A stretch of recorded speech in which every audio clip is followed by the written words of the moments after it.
unfortunately, what that means is that the Petronas team will no longer participate in Moto 2 and Moto 3. Now, the immediate implication is that there are 4 riders that are technically out of a ride now, and that's John McPhee, Darren Binder, Jake Dixon, and Xavier Vier, or Vierge. Yeah, I think it's Xavier Vier.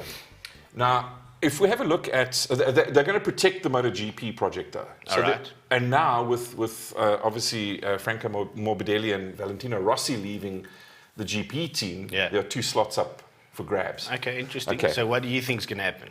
Well, obviously their first choice was Raul Fernandez, but he's been signed up by KTM. And then we've got Marco Bezzecchi, who is going to be racing for Valentino Rossi's new team. So those 2 are out of the picture. So it leaves a firm favourite being Darren Binder. Okay. And cool. I think there is pressure from the authorities, I suppose, to have a British rider in. So I think Jake Dixon will make up this Darren Binder's team. Interesting.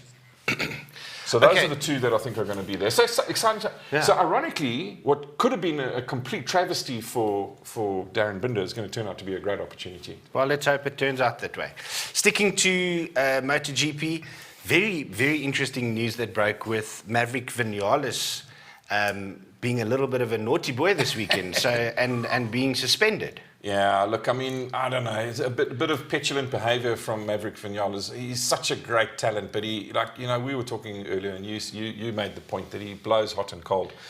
It's just so weird. Like, he's probably, up until this point, I actually kind of, couldn't really decide if I like the guy or not. But now, it feels like he either wins or he's completely dead last.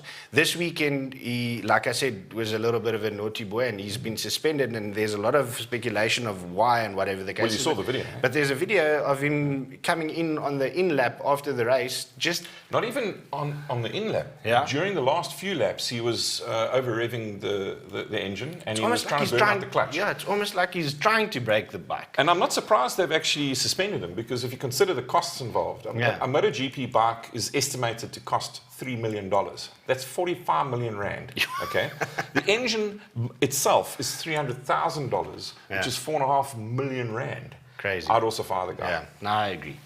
Okay, that's it for tonight's news. Interesting stuff. What does Countach mean, by the way, again? What did you say? Holy cow! Okay, so I challenge our viewers, please go out and try and figure out what Countach means, because I've got proof that it doesn't mean holy cow.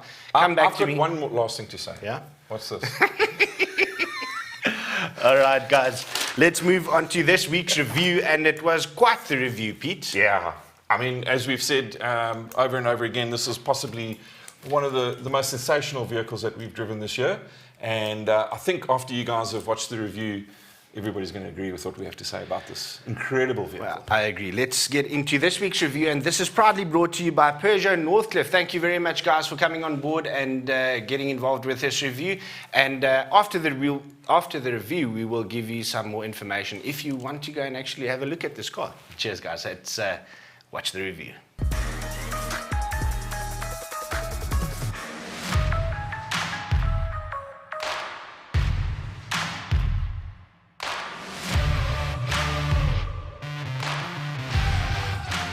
Hi guys, and welcome to our review of this beautiful Peugeot 3008. Peter Viljoen, thank you very much for joining me. I'm excited about this because I haven't seen anything like this year. This is a brilliant car, and Fanie, we've got a MAC index that tells us where our currency fares worldwide. I want to know what our intelligence index is, because so many people are so against French brands, and I don't understand it. This is a phenomenal car, and the fact that people still have an issue with it shows we're not a very intelligent country. I hear you, and I have to almost agree with you, Pete, because like we drive a lot of cars, a lot of different cars, and this one probably excited me the most this year. I don't know if you agree, like from the exterior styling to the interior, which is very polarizing at the moment if I look at some of the comments that we got. But everything about this just screams to me. I'm like a really automotive kind of guy, you know what I'm saying? Well, when I was in the UK recently, we hired the previous facelift 3008, and we loved it, absolutely loved it. It gave us great fuel consumption. Everybody that got in and out of the vehicle was amazed. So I was really looking forward to driving the facelift version. Very, very distinctive front grille here, Pete. Again, with this theme of the lions, fangs. Yeah. And this integrated sort of, you know, flowing into the bodywork here is... I mean, who does that? You know, you can see like you said, flowing into the bumper. It just shows, again, attention to detail in terms of the design. Full LED technology at the front, headlights, daytime running lights, integrated indicator into this sort of fang here. I love the look of this vehicle. What is this? Well, that's your forward-facing radar. Okay. So obviously the forward-facing collision avoidance systems and your active cruise control functionality all run from that. And you'll see also in the windscreen, you've got your Here's a camera. Stereoscopic cameras. Yes, like yeah. I want to open the bonnet quickly. What engine does this have, Pete? So this has got a 1.6 litre turbocharged engine. Yeah. And I think I want to move away from saying, it's got this amount of kilowatts and that amount of torque. The reality is this is a new generation direct injection turbocharged engine that performs brilliantly. And I think the proof is going to be in the pudding when we drive the vehicle and we're able to give feedback. But what I like about Peugeot, again, is it goes from beyond good looking outside to look at the interior and the layout and the attention to detail that we find even in the engine bay. One thing that I want to ask you before we go and drive the car isn't a 1.6 litre turbo engine with a body this size, do you think, if it was a 1.6 litre normally aspirated, we could have that argument. But the reality is that between direct injection technology and turbocharging, you can have a smaller displacement engine that gives you the same performance as a larger normally aspirated engine. Okay. So absolutely not a problem at all. All right, let's have a walk around to the side here because I want to tell you about this tyre here. Standard execution Continental tyres here, but this is a little bit of an odd size, a 235/50 19-inch tyre. So I would sort of recommend that you put some money aside for when it's time to change tyres. But listen, you're making such a saving on the car in any case that to spend a little bit of money on the tyres is not an issue. I hear you. The flowing lines here, you happy with everything that we see? I like this sort of blacked out pillar here on the side, again with the theme continued, with the claw marks almost in the rear lights. In the rear lights, yeah. While we're at the back, I want to show you this. So I unlocked the car, and this was one of the questions that we had on the page the other day. I didn't do anything, just my foot at the bottom. Check at that. So you can be holding something. Yeah. With both hands? And this is again in that very premium bracket, eh? Ah, for sure, for sure. Boot size, amazing. You've got, let me show you this quickly. Oh, you see, now look at that. Now you don't have to lean all the way forward. How's about that? That's proper. Yeah. Enjoy that. And I like the fact that it's got a straight lip here, so it's not sunken in. And there you go, another full size spare. Yeah. Now this is awesome. I love this feature. I've got to say, that's classy. Yeah. Ticks all the boxes, eh? For sure. Okay, Pete, so getting into the back of this 3008. So the world famous now Fanie Fit. The Fanie Fit. I'm glad to say that this actually surprised me a lot. There's a lot of space at the back here. This seat is in the driving position, and I've got more than enough space at the back. Yeah, look at, I mean... Yeah. And there is something to say about the seats and the comfort that you experience. It's amazing because normally rear seats, I don't know why, are very uncomfortable, but this is magic. We've got a cover coming down here with we've got some cup holders in there. And if we do have another winter like we had this winter, then we can put our skis through here. No, this is when you go to Arties with your damn skis. Okay. At the back here we've got air vents. We've got the USB chargers at the back there, which makes this the perfect little family car. It will make sure the kids are happy. Yeah, I mean, there is plenty of headroom. Normally, again, at the rear, the roof starts to taper and slope down. And yeah, it doesn't... We've got sort of these lights here at the back, which is almost very airplane-like. Again, where's the button for the stewardess? That's all I'm missing. All right, let's go. Okay, so Peter, we are inside this beautiful looking car, but I wanted to ask you specifically your first impression with this red leather interior. There's a bit of a wood finish and chrome and all sorts of, it's just completely different. So what's your first impression? Sophistication is really the word that I'd use to describe it. I mean, you look at the switchgear that we've got and the way that it's been intelligently laid out, but it's still very cool looking. It looks very expensive, the way that they've done this. The seats, the stitching on the seats, the ergonomics of the driver cockpit. I mean, you are sitting in a separated cockpit over here with all your controls that are sort of recessed away like this. I mean, it's just absolutely stunning, really. The small steering wheel's quite different to what we used to. Flat at the top, flat at the bottom, very racer-like steering wheel. We were very critical of the steering wheel when we drove the 2008. Correct. And the reason for that was because we couldn't see through to the cluster. Correct. But now you can see where the steering wheel belongs, because the cluster on the 3008 is well above the top of the steering wheel, and now it makes sense. Yes, and obviously you can move this up and down and in and out and all that sort of stuff to make sure that, you know, you're comfortable. But where this steering wheel sits right now, I'm more than comfortable with everything. Okay, the red seats? The red seats work for me. They're not gaudy, so they're not over the top. Not everybody's cup of tea, though. I'm sure there are going to be people who go, ooh, you know, but that's why there are options and choices in life. So what works for you might not work for me, but that's cool. And I said that everything in this package is so different that it really appeals to me. I like the fact that it's got the red and this wood finish in here. Yep. Everything just works in a very weird way. I'm very excited to go drive this car. Well, then let's go drive. No, but before we do that, I want to ask you about the sound system, because this is the GT line, and this has got a very, you know, nice the focal system. Oh, is that how you say it? Because it's Focal. You know, South Africans can get that wrong. Focal. Okay, so let's listen to that while we drive, but let's go. Okay, awesome.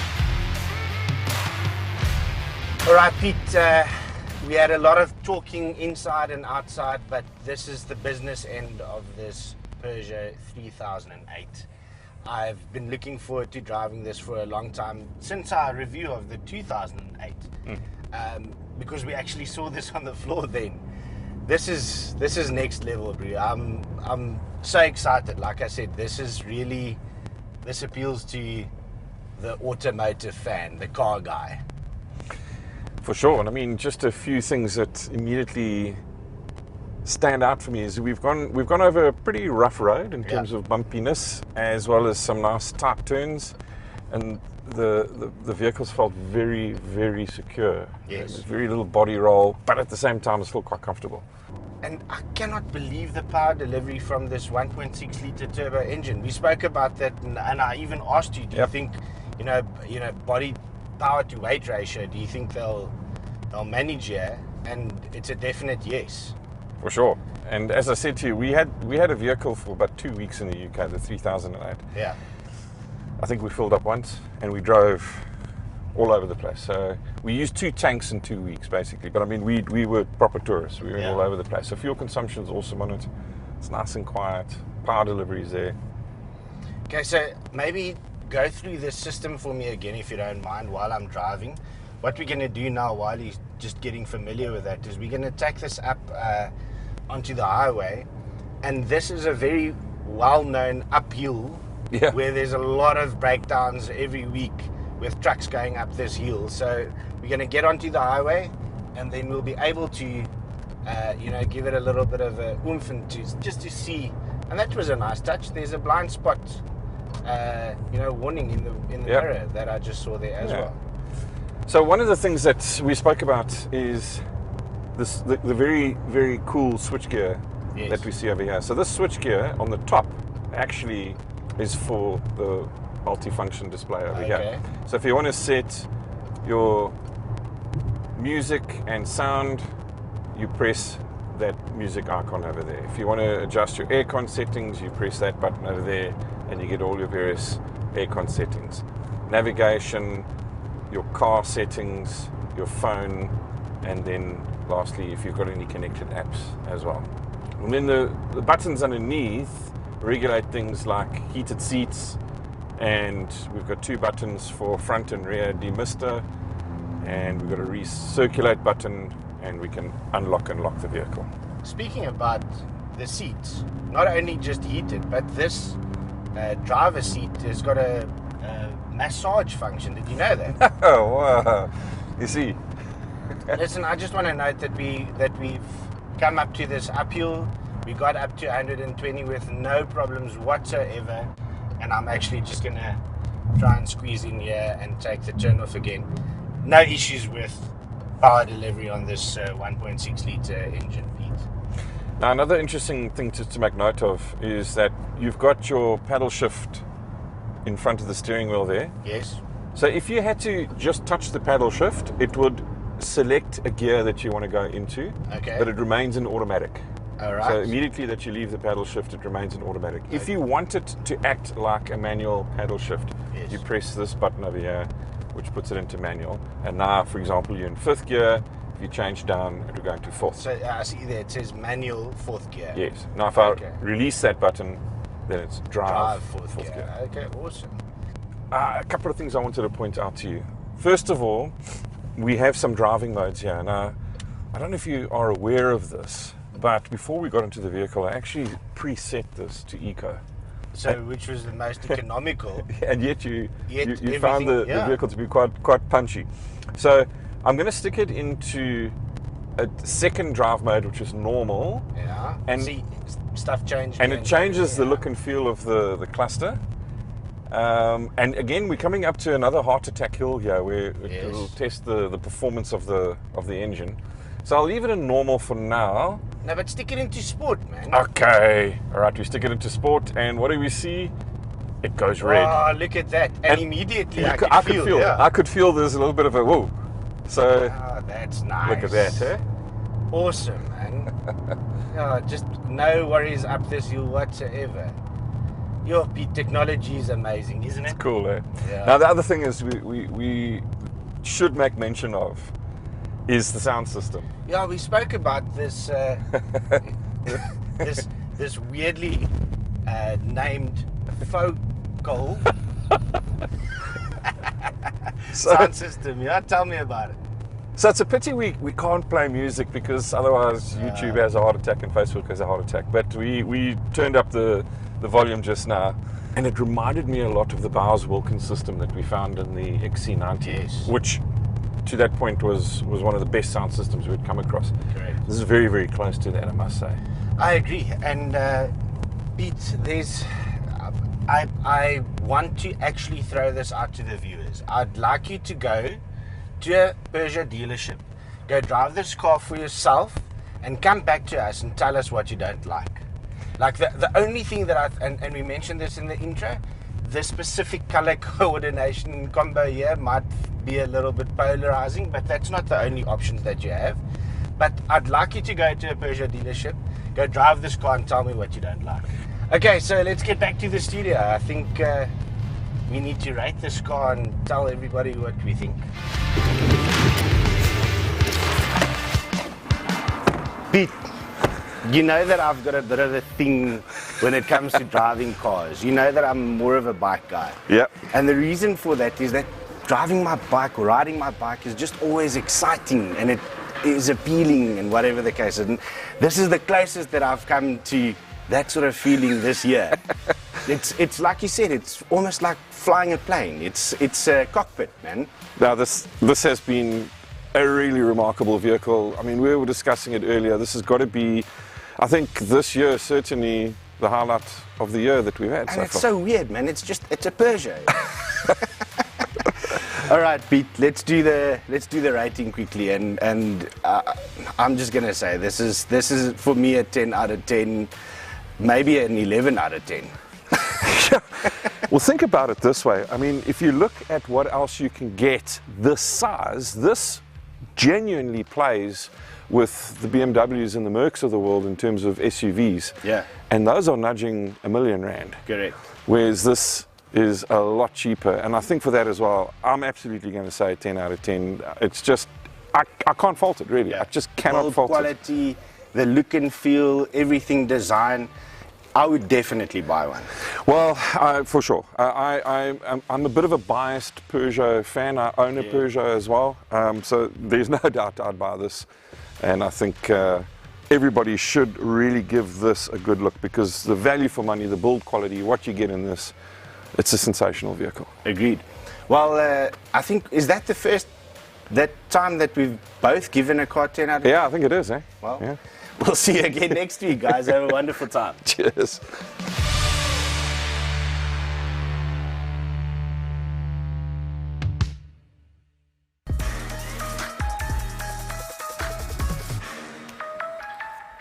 And straight into guest of the week, Nadia Viljoen. Thank you very much for joining us on Let's Talk Automotive. Thank you for having me. Great to be here. So what did you think of the Peugeot 3008?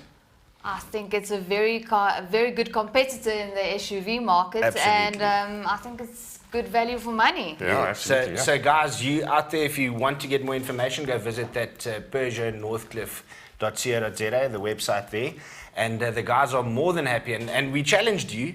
So go out and drive that car and tell us what you don't like. Okay, so it's Women's Month. Yep. So, and people actually told us that they're tired of looking at our bloody ugly faces.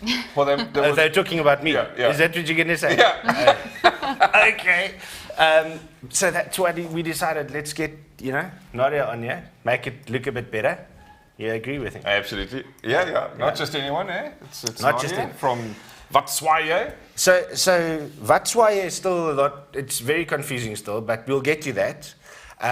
I think let's start with a bit of background, Nadia, because you are in the automotive industry, as we should hope now that we're talking to you on an automotive show.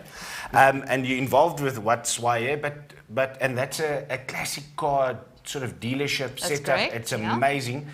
But what did you do before that? So basically, I'm born and raised in Pretoria, and So do you support the Blue Bulls? No. No, I don't. I'm not the biggest rugby supporter, to be quite honest. Okay. But sorry to interrupt. yes. Born and raised in Pretoria. After school, I completed my BCom degree in financial management.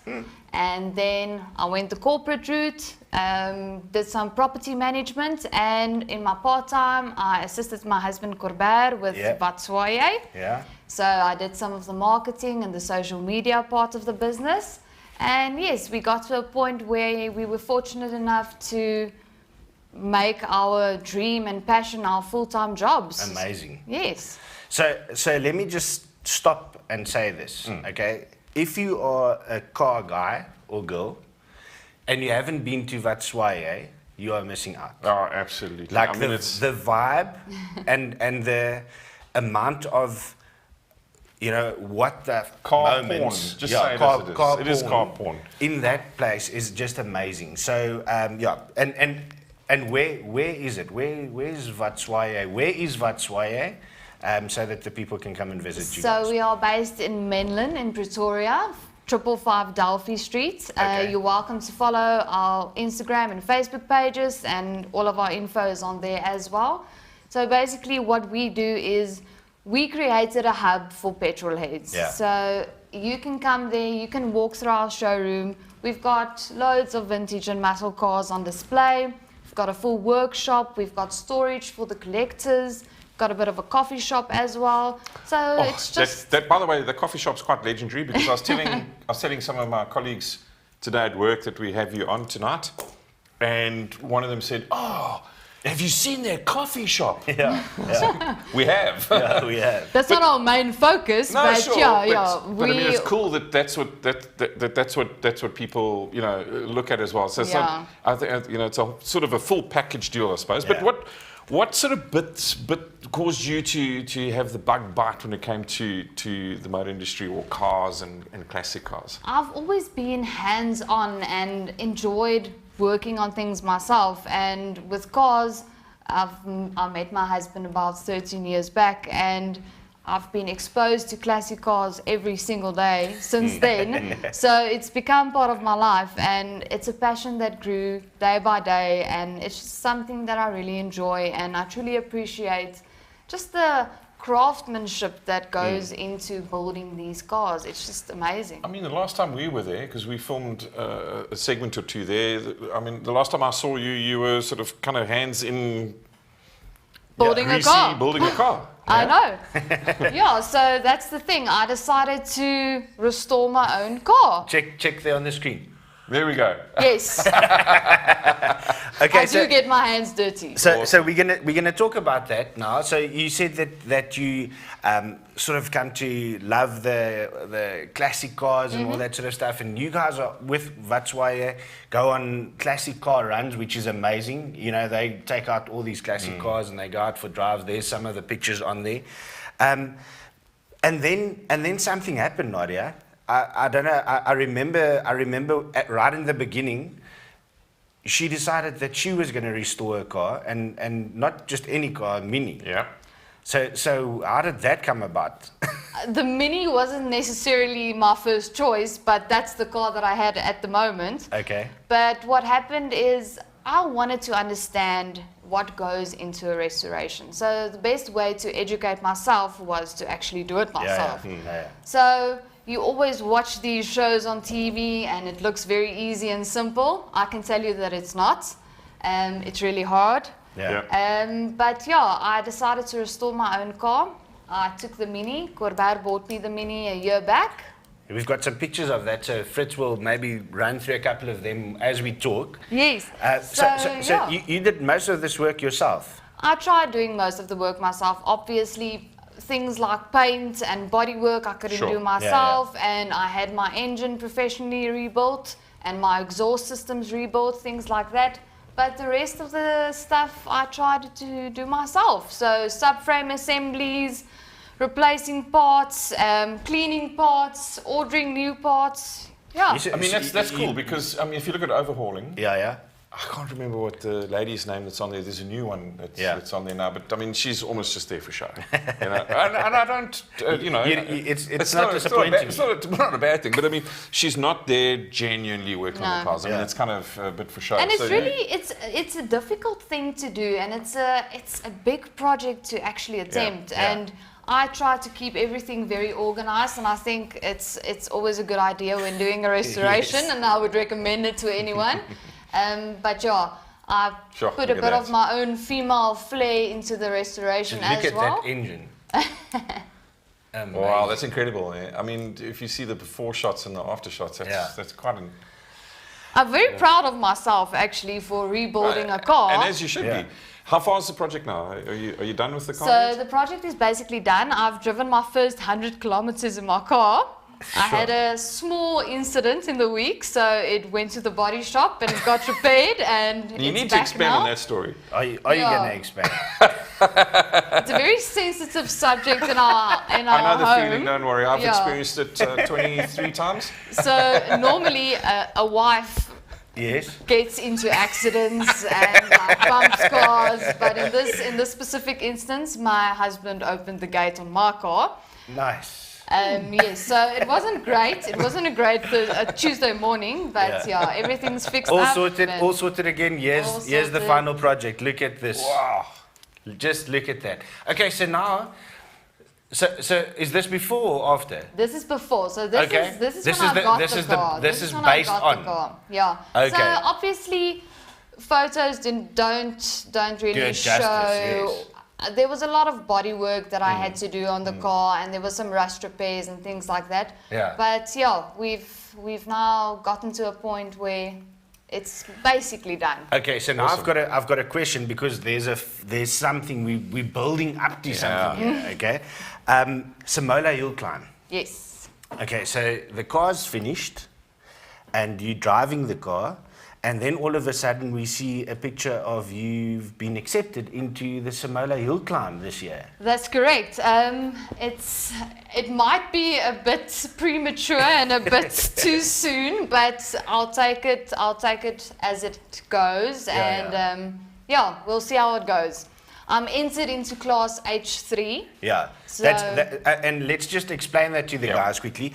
Samola Hill Climb obviously is a hill climb event where the guys go race up this hill in Knysna, which is amazing and just so much fun down there. But on the Friday, Pete, and you're going to be down there this we're year. going to be there this year. Can't wait. So on the Friday, it's so cool because it's Classic Car Friday. Only classic. Only classic cars. It's So- the best day to be at Samola Hill Climb. I agree. Because like Saturday and Sunday, it's serious. Yeah, Like yeah. these oaks with their big toys and they, it's a serious thing. But Friday, all the nostalgia and all the old cars and, just seeing like there's unbelievable cars that you've never seen in your life before.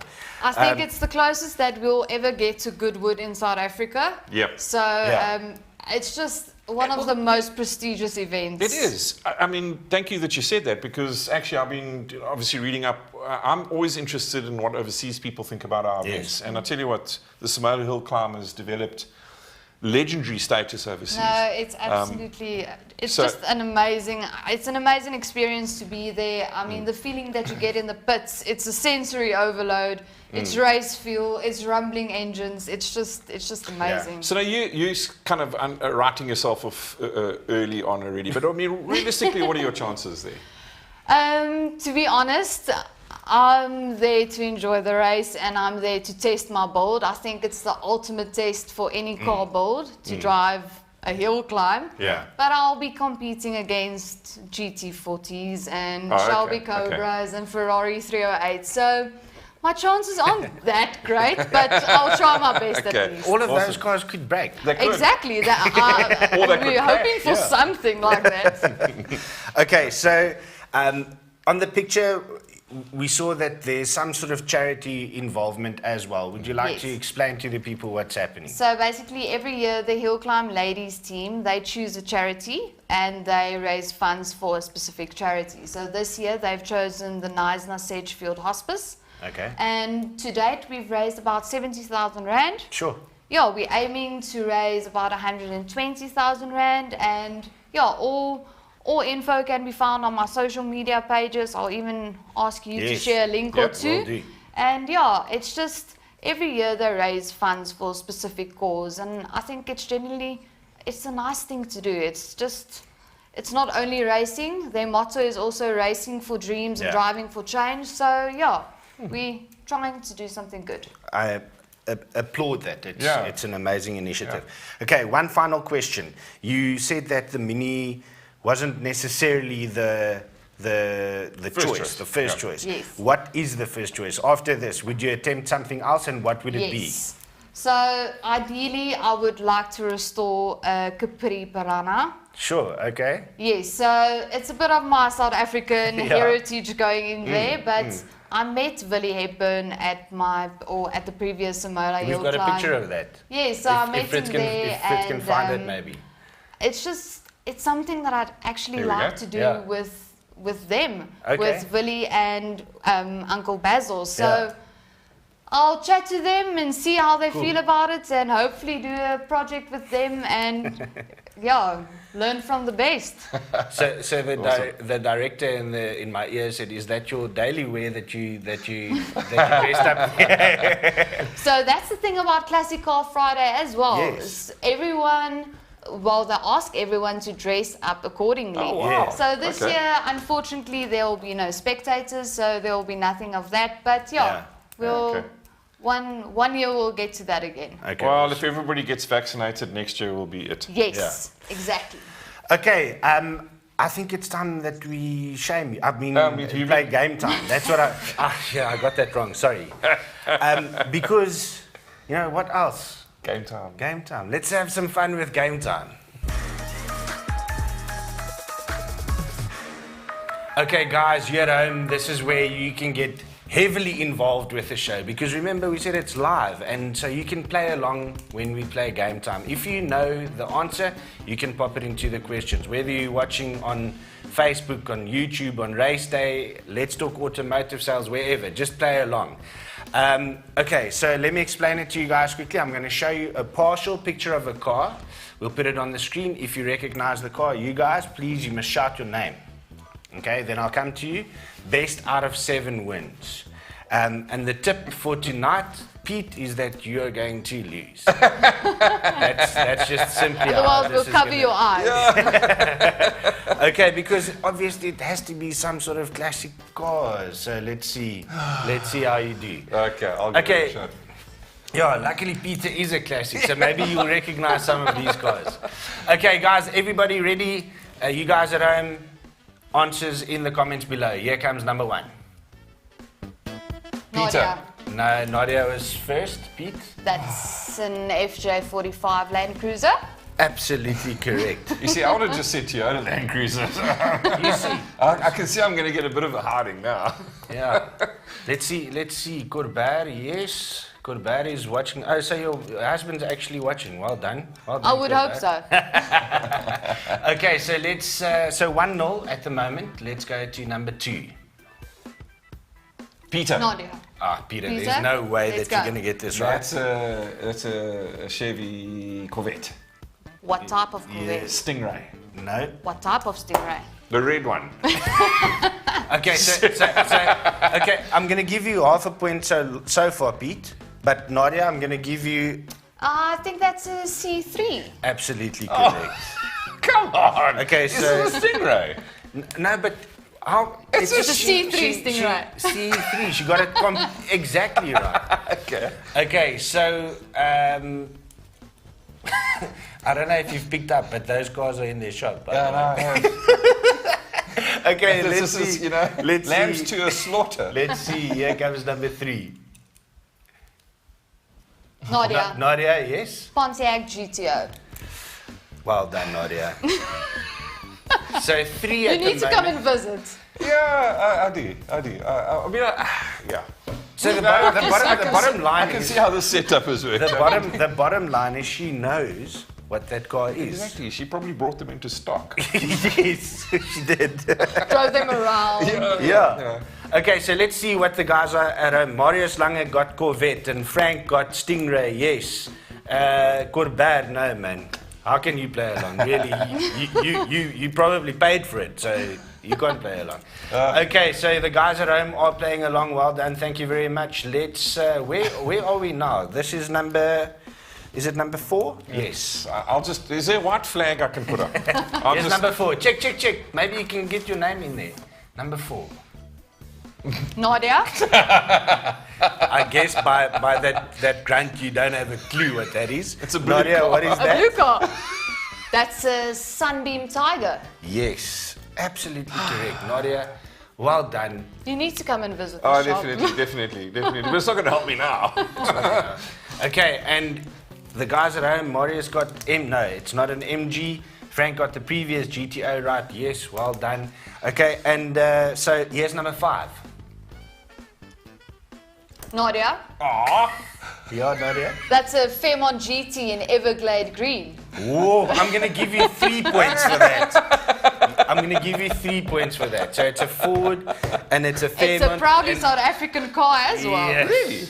Yes. Oh, I did not know that. Yeah, my dad actually had one of those. Wow. I can't imagine if we could look into into the future and realize that he should have never sold it. Yeah. You know what I'm saying? Anyway. Okay, so this next one, I've never seen one of these, so let's see if anybody can get this right. Nadia. Okay, Nadia, I'm going to give the guys at home A 3 chance. seconds. 3 seconds. Let's just give them 3 seconds. Anybody at home, I've never seen one of these before. Peter, it is a blue car. It's Yeah, a it is blue car. Peter's feeling blue. Peter is feeling blue. Marius says Nadia knows her stuff. Yes, Marius, she knows this stuff. Morris, bugger you, man. Nadia, what is that? That is a Fiat Millicento. Wow. Have you ever seen anything like this? No. It's such a cute car, actually. You need to come to the shop and have a look at this car. It's really really something. Frank says that girl knows her cars. Yes, Frank, she knows. Yes, I mean, just while we're about it, how many cars do you currently have in the shop?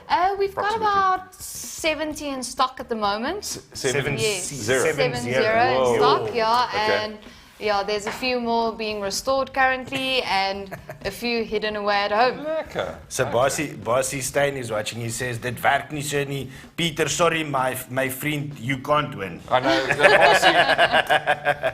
know. Okay. So Peter, I'm going to give you the same privilege to make up some points. But I don't think it's going to help. I don't think it's going to help. You could give me 1,000 points, I'll still lose you. Let's do this one. Let's play the last one for 10 points. Okay. Okay. Happy with that? Ready? All right. Okay, let's see if you guys can see what this is. Number 7. Peter. No, I'm kidding. I don't know. I've got no idea. But you did cuck yourself initially, didn't you? Yes. I did. That Nadia, what is that? would be a Studebaker Daytona. 10 points. Okay, so Sorry, Well Peter. done. No, Sorry, listen. Peter. Listen, I mean, So this is a new Let's Talk Automotive record. for the biggest For the club. Yes. So this is how this works. 18 points to half. Let's say it's for women's men. Absolutely. No, that's awesome. All right, guys. So Nadia, thank you so much for joining us. I don't know. We spoke earlier. Do you have an announcement that you can make or can't make? Can you say something? It's still a bit of a secret, but it will be revealed very soon. Okay. So what I want you guys to do is, where can people follow you? Classic Car Girl. Yes, so you can follow me, Classic Cargo SA. I'm on Instagram and on Facebook, and then obviously you can follow Vatswaye at Yes. Vatswaye, Instagram, and also on Facebook. Awesome. Yeah. And then keep an eye out, because there's unfortunately, I've got a bit of inside info. There's something very big coming your way, a big announcement coming your way. Thank you very much for joining us. It was Thanks unbelievable. for having so much, me. Nadia. Thanks for having Awesome. me, Looking guys. forward to seeing you down at Samola. Yes, I'll see you on the 3rd of September on Awesome. the hill. Lekker. Okay, guys, this brings us to the next segment, and this is how things work. And tonight we thought that Prof. Peter will educate us on dropping some mags on your car. This is proudly brought to you by Suzuki Auto South Africa.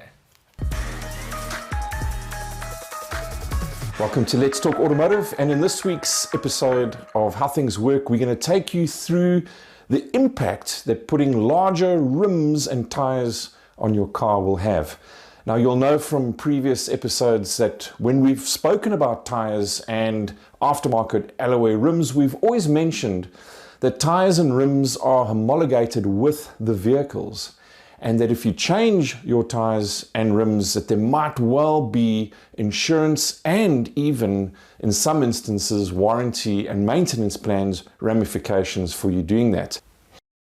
Now, to better explain the impact that changing your tires and rims will have on your car and its warranty and perhaps maintenance plan, I'm going to take you through the rule changes that are coming to Formula One in 2022 with respect to tires and rims. So as you may be aware, the current configuration of tires and rims on a Formula One car involve a 13-inch rim with a very high tire profile, and that's going to change to an 18-inch rim with a much lower tire profile. And there's a whole lot of implications that happen for a Formula One car, and the estimates are, by the way, that those cars are going to slow down by up to 2 seconds a lap. So for all of you that buy a car and rush out and put low profile big rims on your cars, you need to understand that that perhaps is going to affect the overall ride and handling of the vehicle, and it's certainly going to slow it down, believe it or not. And there's a number of reasons why this happens, and this is why Formula One have implemented it into the rule changes for next year, because they physically want to slow the cars down.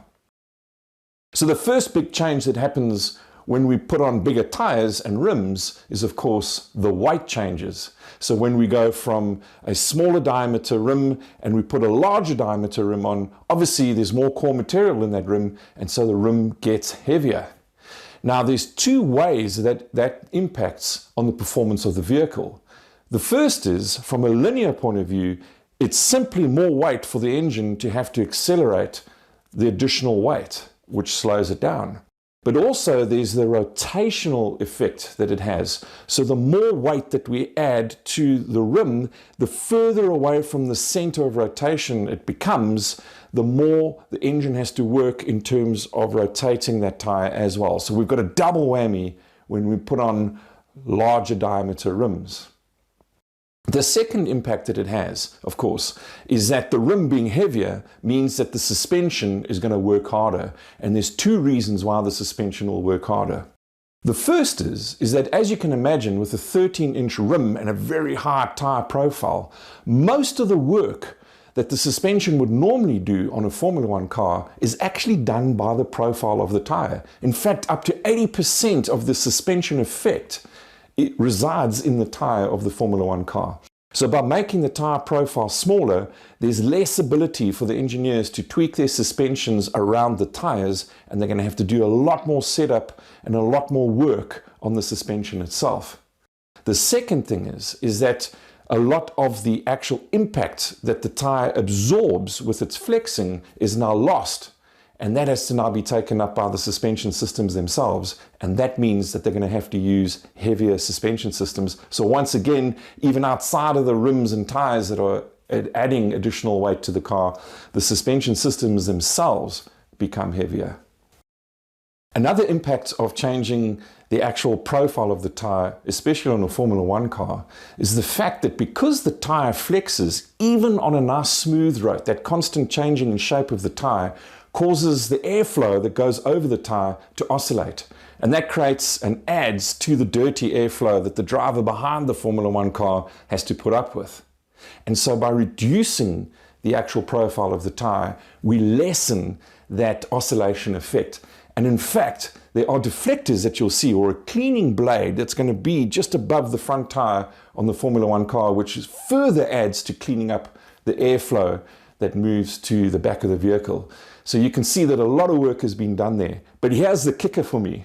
On a Formula One car, we are now going to have hubcaps or wheel covers that are actually going to be put on, because believe it or not, the actual shape of the alloy wheel itself adds to the aerodynamic inefficiency when the vehicle moves forward. So they're going to have these wheel covers that are going to be quite large that are placed on the wheels themselves. But there are going to be some cool things that they're going to do. So we can have LED indicators that are part of those wheel covers, and we'll be able to see some interesting things like the tire wear performance, as well as the temperatures and pressures that those tires are experiencing during a Formula One race. So some very cool tech that's going to be coming through. But ultimately, as you can see, by increasing the size of our rim and increasing the size, therefore, of the diameter of the tire, adds weight to the vehicle, and that ultimately impacts on the harmonics and the design of the harmonics and the tuning of the suspension of the vehicle. And that is why tires and rims are homologated with a vehicle, and if you change them, it can seriously impact the ride and handling characteristics of your car, and ultimately actually slows it down. So I know, obviously, from an aesthetics point of view, it looks great to stick in those 18, 19, 20-inch rims on your tires, but ultimately you are compromising the performance of your vehicle. So there you have it. That's the impact that putting on larger rims and therefore tires has on your vehicles. I hope you guys found that interesting, and we look forward to seeing you again next week on How Things Work. So I'm really looking forward to Formula One next year, because I think all the rule changes and budget caps and all that sort of stuff, I think next year is going to be interesting. It could shake it up very, very nicely. So I wouldn't want to be a driver at the moment, because to pick a team to be part of is going to be a lottery, I think. But anyway, thank you very much for that, Pete. It's educational as always. But let's have some fun now with Meme of the Week.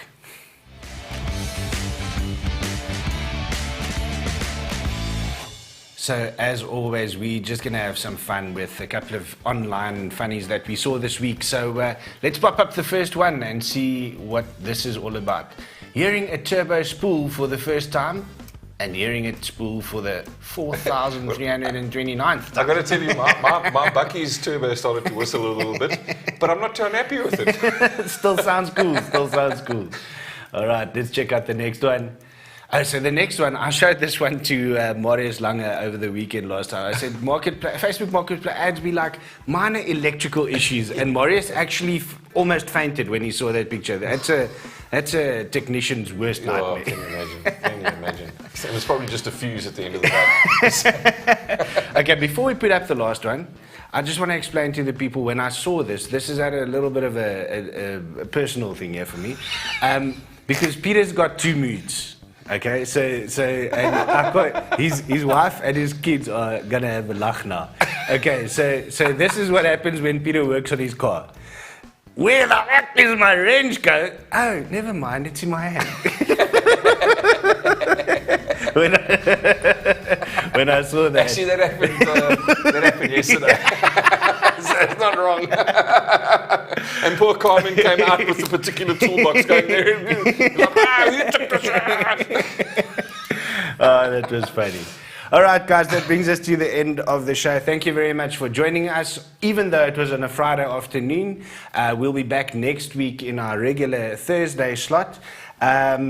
Peter, what's happening next week? Well, we're going to be reviewing the Opel Corsa. Yeah.